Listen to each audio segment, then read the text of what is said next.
अरविंद संयुक्तम नित्यं ध्यायन्ति योगिना आमदं मोक्षदं चैव ओंकाराय नमो नमः।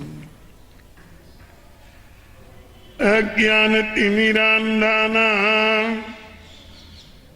ज्ञानाञ्जनशलाकया नेत्रोन्मीलितं येन तस्मै श्री गुरुवे नमः।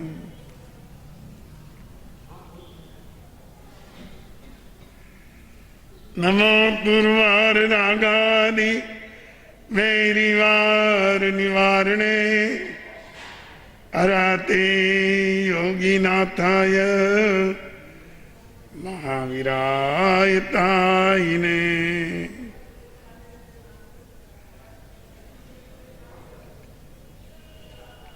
प्रिय श्रोताजनों,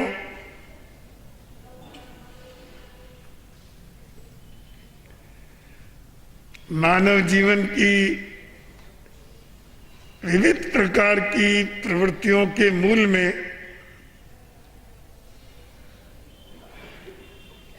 मानव की चेतना रहती है,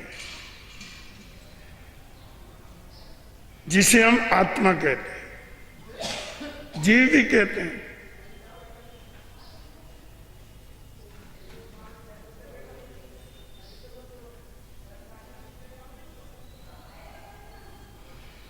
यह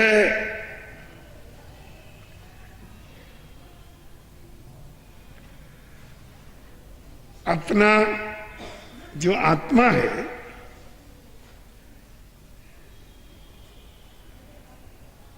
यह उस सभी प्रवृत्तियों के मूल में जो हम जन्म से लेकर मृत्यु तक करते हैं, उसके बाद भी जो प्रवृत्तियां चलेगी वे भी सब आत्मा से ही जुड़ी रहेगी।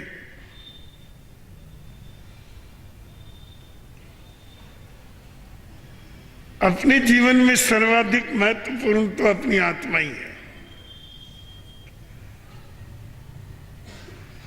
मूर्ख हैं जो केवल धन को महत्व देते हैं और वे भी अज्ञानी हैं जो केवल संपत्ति, वैभव, अधिकार, पद, प्रतिष्ठा,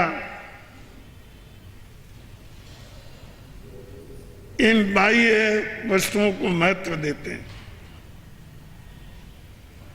असल में ये कोई ज्यादा महत्व रखने वाली चीजें नहीं है। सर्वाधिक महत्व अपनी चेतना का ही है। यह है तो सब है और ये नहीं तो कुछ भी नहीं। पर मैं आपको पूछता हूं, हम चेतना के विषय में कितना सोचते हैं? परिवार, धन, संपत्ति, वैभव, अधिकार और बाह्य व्यवहार के लिए हम कितना सोचते हैं? अगर आप पूरे दिन भर की अपनी कार्यशैली पर नजर डाल के देखें तो ये स्पष्ट प्रतीत हो जाएगा कि हम लोग पूरे दिन केवल उन बातों में उलझे रहते हैं और उन वस्तुओं में और उन चीजों में जुड़े रहते हैं जिनका केवल अपना अस्थायी संबंध है, जिनके साथ अपना एक छोटा सा निमित्त है। जो चीज सर्वोपरि है और जिसके पीछे ये सब है,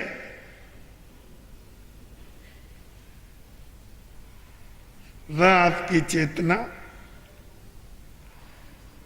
उस विषय में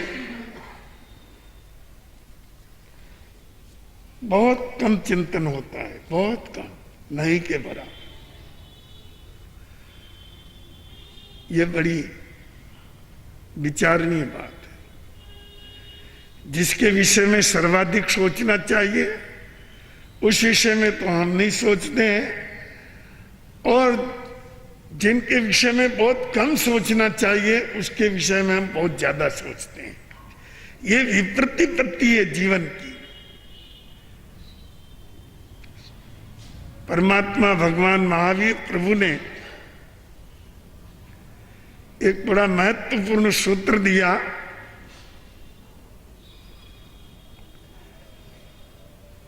अत्ताहु खलु संयम रखिए बात। क्या बात है, बहुत प्रेरक सूत्र है और बहुत गंभीर सूत्र है। उन्होंने कहा ये सब बातें तो ठीक है,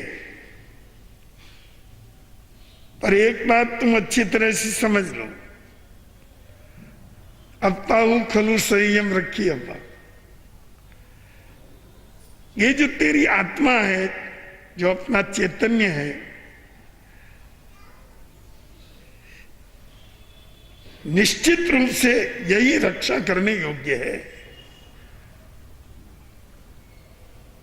हमें इसकी रक्षा में भी तत्पर रहना चाहिए। धन की रक्षा करते हो, संपत्ति की करते हो, वैभव के करते हो, परिवार की करते हो, हम शरीर की भी रक्षा करते हैं, पर चेतना की। अब प्रश्न यह खड़ा होता है कि जो आत्मा मरता नहीं उसकी क्या रक्षा करना? ये तो सदा सर्वदा विद्यमान ही रहता है। बात तो सच है, पर किसी भी तत्व के और किसी भी शब्द के अनेक पहलू होते हैं, अनेक अर्थ होते हैं, जिन्हें विस्तार पूर्वक समझना जरूरी रहता है। आत्मा की रक्षा करने का अर्थ यह नहीं कि इसको मृत्यु से बचाना है। यह तो मृत्यु से बचा हुआ ही है, अविनाशी तत्व है।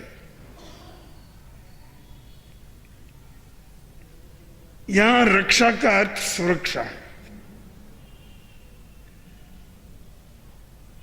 यानी अपनी आत्मा को किसी प्रकार का कष्ट न हो, इसके लिए कोई संकट खड़ा न हो, ये कहीं विपत्ति में न पड़े, कहीं दुखों की बत्ती में न जले और दुर्गति का पात्र न बने। यही अपने जीव की सुरक्षा का आधार है और यही अर्थ है। अपनी चेतना को कष्ट किससे पहुंचता है?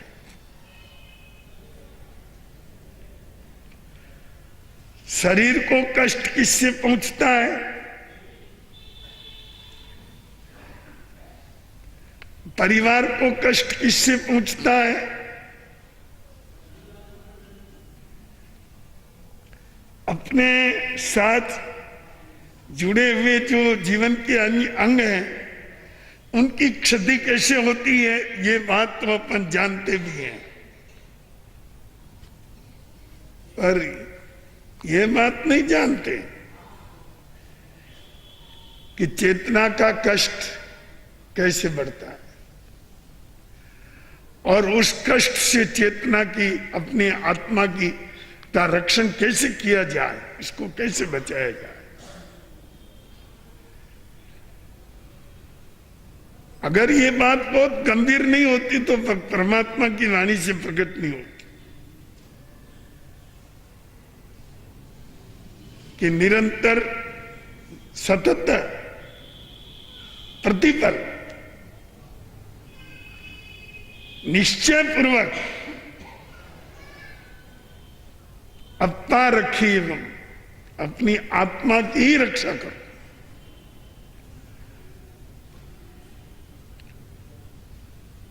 अपनी आत्मा की रक्षा का अर्थ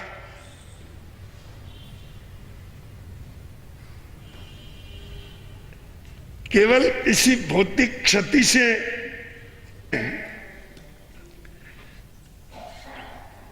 यह अर्थ बहुत सीमित होगा।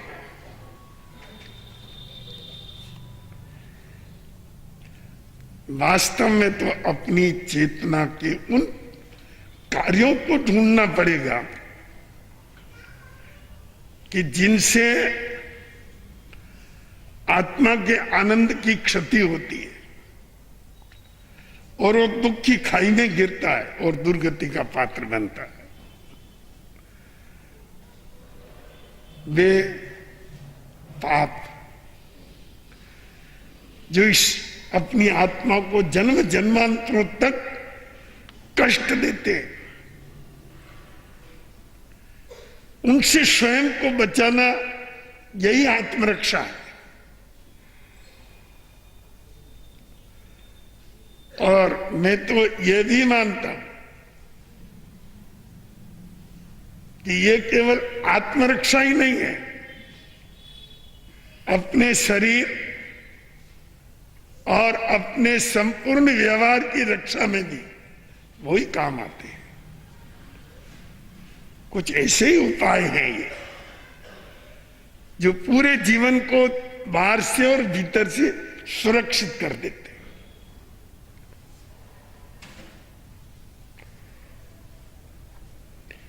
जिन शासन सुरक्षा का मार्ग है, जीवन के बाह्य और आंतरिक सभी पक्षों की सुरक्षा इसका दी है, तो हम आत्म सुरक्षा का मार्ग वो पहचाने। हम किसी की हिंसा करते हैं,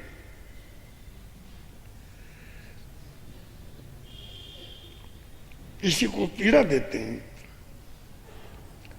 झूठ बोल करके किसी को हानि पहुंचाते हैं, चोरी करके किसी को हैरान करते हैं, दुखी करते हैं,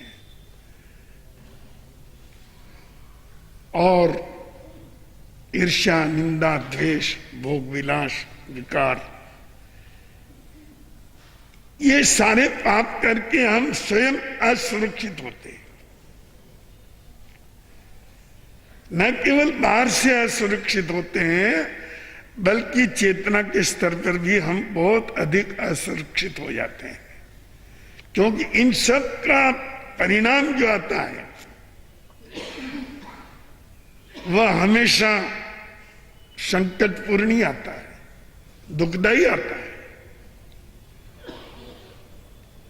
पाप चाहे कहां भी करो और कैसा भी करो, छुप के करो, चाहे अकेले में करो, चाहे बाहर में करो, ये कभी तुमको आत्म शांति नहीं दे सकता। आग को चाहे आग कहीं भी जलाओ, आग तो आग ही है, वो जला के रख देगी जो भी उसके निकट होगा। अपने जीवन में हम स्वयं आग न लगाएं।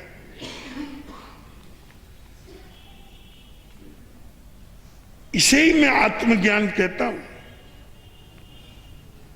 और यही आत्म जागृति है। हम अपने जीवन में किसी पाप का सेवन करते हैं, स्वयं अपने जीवन में आग लगाते हैं। ऐसी आग जो हमको बाहर और भीतर सब तरफ से जला देती है। पाप का परिणाम बाहर भी कोई अच्छा नहीं होता है। किसी के साथ भी करिए,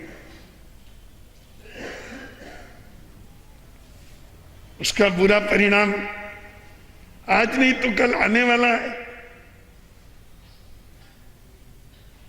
और ये आग चेतना की आत्म शांति को भी भंग कर देती है। इसलिए जैन दर्शन की गहराई को समझना चाहिए कि जिसमें ये चिंतन आया उभर के कि अप्पा कत्ता विकत्ताय सुगाणीय दुगाणी, उसके पीछे यही फिलोसॉफी काम कर रही है, उसके पीछे यही दर्शन काम कर रहा है कि चेतना स्वयं अपने में पाप की अग्नि पैदा करता है तो वो उसके सद्गुण जलते हैं, उसकी अच्छाइयां भस्म होती हैं। और बाहर में वे कितने भयंकर कष्ट देने वाले सिद्ध हो जाते हैं, ये तो किसी कारागार में जाके देख लीजिए या किसी हॉस्पिटल में जाके देख लीजिए। उनको किसी ने उठा करके जेल में डाल थोड़ी दिया है कि रात चलते हुए को उठा के जेल में डाल दिया।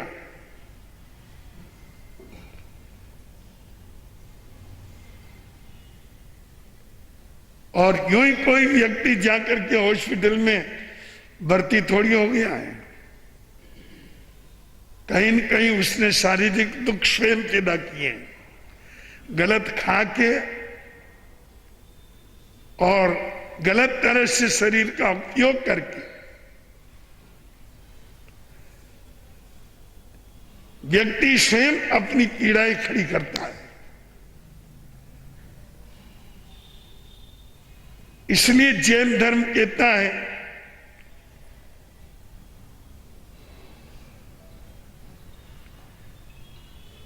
खाने की भी विधि है, भक्षण विधि। अरे खाते रहो पर ये तो देखो क्या खा रहे हो।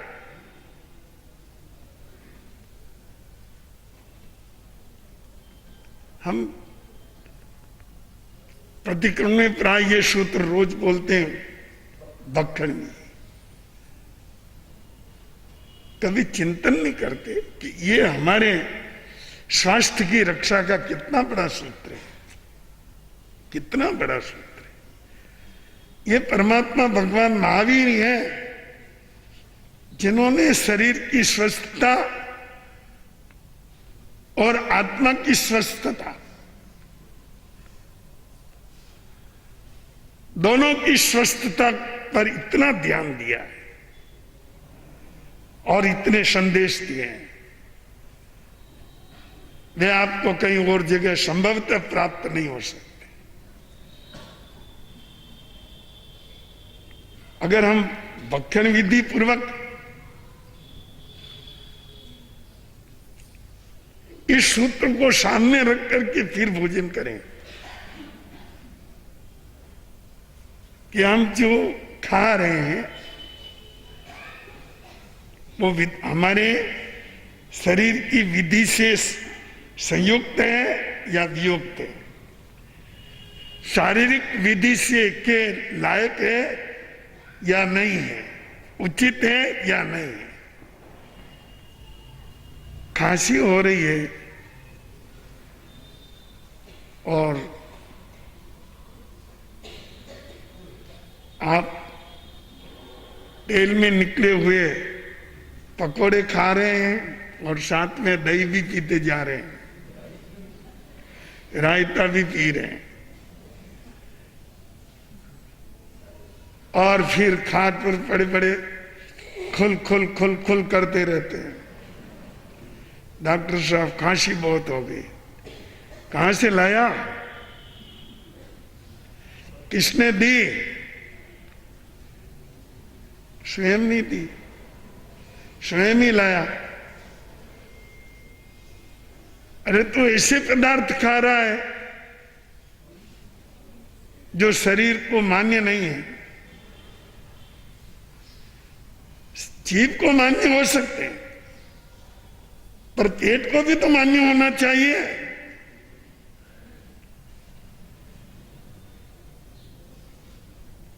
आप जीवा को मानते हैं,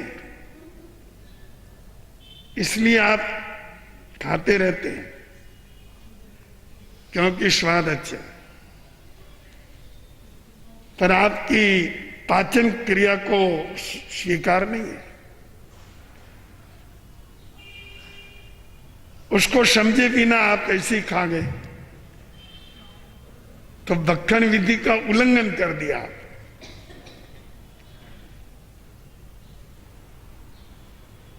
थाली पर बैठ करके ही ये देखना है, इस सूत्र को याद करना है, भक्षण भी मैं विधि पूर्वक खाऊं,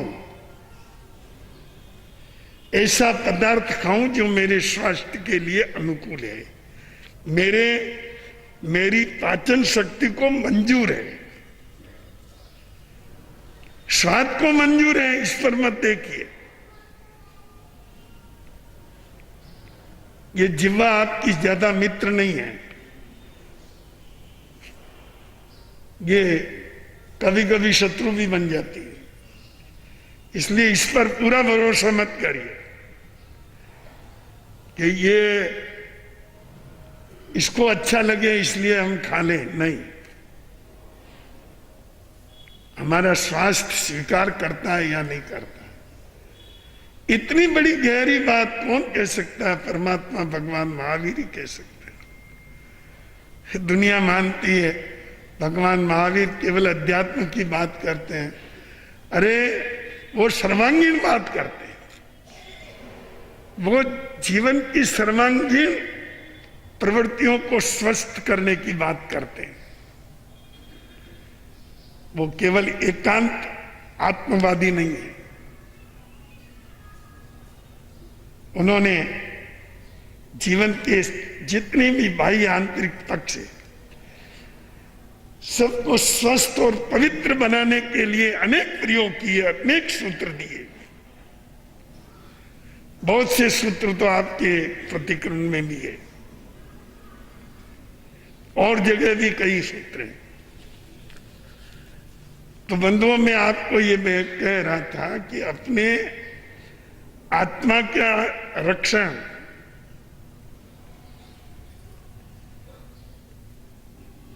सुविधि पूर्वक आहार करके, सुविधि पूर्वक जी के, सुविधि पूर्वक शरीर का संचालन करके हम बाह्य रूप से स्वस्थ रह सकते हैं। और कदाचित किसी कर्मोदय से अस्वस्थता आ जाती है तो भी सुविधि पूर्वक जीने वाले व्यक्ति की व्याधि ज्यादा दिन टिकती नहीं है, जल्दी उसकी निर्जरा हो जाती है, वेदन हो जाता है। और अब मैं आपको अंतर में ले जाता हूं कि अपनी चेतना की सुरक्षा जो परमात्मा ने संदेश दिया, संयम खलु अप्पा रखी अव्वा, आत्मा का ही सुव्यवस्थित रूप से रक्षण करना चाहिए। ये कैसे हो? इनका संरक्षण करने के लिए पूर्ण सद्ज्ञान पूर्वक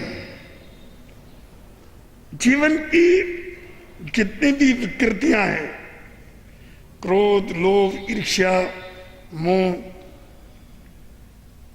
विकार भाव, द्वेष भाव, राग भाव,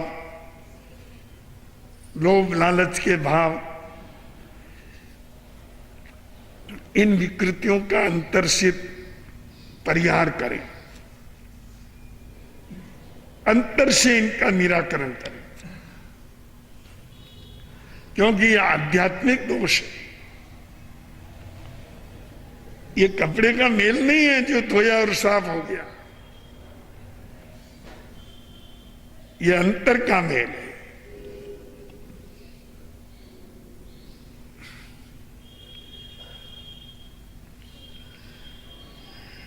कोहम च मानम च तयो मायम लोभम चौतम अजत दोषा, ये सब अंतर के दोष हैं, आध्यात्मिक दोष हैं। इन पापों से स्वयं को बचाना ये अपनी रक्षा है। और इसके लिए प्रत्येक व्यक्ति को, प्रत्येक बुद्धिमान व्यक्ति को सतत प्रयत्नशील रहना चाहिए कि वह किसी पाप का सेवन न करे। बस जो पाप का सेवन हो जाए तो उसका शीघ्र निराकरण करे, शुद्ध बने। अन्यथा यही पाप निरंतर जीवन को कष्ट प्रदान करते रहते हैं। अभी ये दीपमालिका की सफाई चल रही है। भाइयों और बहनों से मेरा इतना ही कहना है कि आप कहीं पंचेंद्रिय जीव के घातक न बन जाए। अपने भवन में, अपने बंगले में, अपने दुकान मकान में, अपने रहने के स्थान में पक्षी ने घोंसला कर दिया या किसी प्राणी ने अंडे दे दिए, कहीं ऐसा ना हो कि सफाई की इस लहर में आप उनकी हत्या कर बैठो। इसी तरह बच्चों को ही क्या कहना, तुम सब बड़े भी, और पुरुषों को ही क्या कहना, इन महिलाओं को भी ये कहना आवश्यक है अपने जीवन को पाप से बचाने के लिए कि आप किसी तरह से पटाखे का उपयोग न करें। पटाखा आपको और निकटवर्ती अन्य व्यक्तियों के अंदर भी भय पैदा करता है। पशु पक्षियों को तो उद्वेलित कर देता है, उनकी आत्मा को इतनी अशांति होती है कि जिसकी कोई सीमा नहीं है, बेचारे अपने घोंसले छोड़ के भाग जाते हैं। उनको लगता है हमारी जान पर खतरा आ गया। और सूक्ष्म जीवों की हिंसा का तो पार ही नहीं है।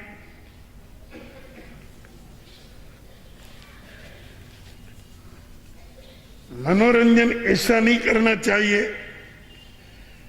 जो अपनी आत्मा को पाप से काली कर दे। मनोरंजन भी करना चाहिए, स्वस्थ करना चाहिए, जिससे पाप न बढ़े, बुराई न बढ़े, किसी को कष्ट न हो। आप किसी की हंसी उड़ा रहे हो, खुश तो हो रहे हो तुम दो चार व्यक्ति, पर उसकी आत्मा को कितना कष्ट पहुंच रहा है ये नहीं देखते। आप पटाखा छोड़ के आप खुश हो रहे हैं, पर अन्य प्राणियों पर क्या बीतती ये नहीं देख रहे। इसलिए तमाम भाई बहनों को, बच्चे बच्चियों को ये दृढ़ निश्चय रखना चाहिए कि दीपावली पर ये पाप नहीं करेंगे। अब कोई कहेंगे इतने करते जाने दो ना नरक में, वो जा रहे हैं, उनकी इच्छा है, उनको नरक अच्छा लग रहा है, जाने दो, वहां की भट्टी में जलेंगे, तुम तो बचो, दुर्गति के पात्र होने से बचो, पैसा बर्बाद करने से बचो और खतरे से बचो। कई बार पटाखे छोड़ने से बड़े बड़े खतरे हो जाते हैं, आग लग जाती है, अनेक घर जल करके भस्म हो जाते हैं, कई प्राणी मर जाते हैं, जानवर जल जाते हैं, मानव तक जल जाते हैं। ऐसे पापकारी कार्य में आनंद क्यों लेना। तो बंधु, अपनी चेतना को, अपनी आत्मा को दुष्कर्म से बचाना, यह अपनी आत्मरक्षा है। और यह ज्ञान से संभव होती है। आपके अंदर ज्ञान होना चाहिए कि कहां हिंसा होती है और उससे हम कैसे बचें, कहां क्रोध है उससे हम कैसे बचें, कहां लोभ पैदा हो रहा है, लालच पैदा हो रहा है और हम उससे कैसे बचें। ये विवेक ज्ञान से ही संभव है। और अगर ऐसा ज्ञान नहीं है तो अज्ञानी स्वयं को किसी भी स्थिति में पाप से नहीं बचा सकता। 18 पाप से अपनी रक्षा नहीं कर सकता।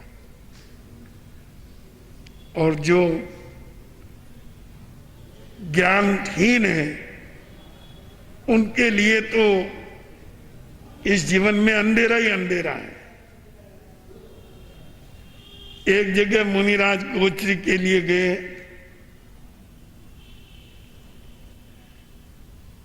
चतुर्दशी का दिन था, बहन कंदमूल काट रही थी। मुनिराज ने कहा, अरे बहन, आज तो चतुर्दशी है, ये कंदमूल काट रही हो तुम, ये रत्न प्रभा में जाने का काम क्यों कर रही हो। तो उस बहन ने पलट के जवाब दिया, बाप जी हम तो पापी जीव हैं, रत्न प्रभा में तो आप जैसे महापुरुष जाते हैं, हम तो कंकर प्रभा में चले जाएं तो ही बड़ी बात। अब उस मूर्ख को पता ही नहीं है कि रत्न प्रभा पहली नारकी का नाम है। पहली नारकी का गोत्र रत्न प्रभा है। उसको कहा, बहन ये तो पहली नारकी का गोत्र है, हमको तुमने नरक में पहुंचा दिया। उसने कहा, बाप जी गलती होगी, नहीं जानती हूं, माफ करना। बंधु, अज्ञानी ऐसे ही ठोकर खाता है। इसलिए ज्ञानवान बनने की चेष्टा जीवन में बराबर रखनी चाहिए, जिससे जीवन को एक नया उत्थान मिले, नया प्रकाश मिले और नई दृष्टि मिले। शिविर चल रहा है, अच्छी संख्या में बच्चे बच्ची आए हैं, भाग ले रहे हैं। उनको मेरा ये आग्रह है कि तुम बहुत लगन पूर्वक पढ़ो, जैन धर्म का तत्व समझो, ज्ञान समझो और अपने चरित्र को ऊंचा उठाने का लक्ष्य रखो। अच्छी बातें करो, बुरी बातों से अपने आप को बचाओ, तो आपका जीवन धन्य हो जाएगा। ये बचपन के संस्कार ही जिंदगी भर काम आते हैं, इस बात को याद रखना। तो बंधुओं, निरंतर अपने जीवन को दुष्कार्यों से बचाना, यही सच्ची आत्मरक्षा है। इसको आत्मसात करें। आनंद ही आनंद।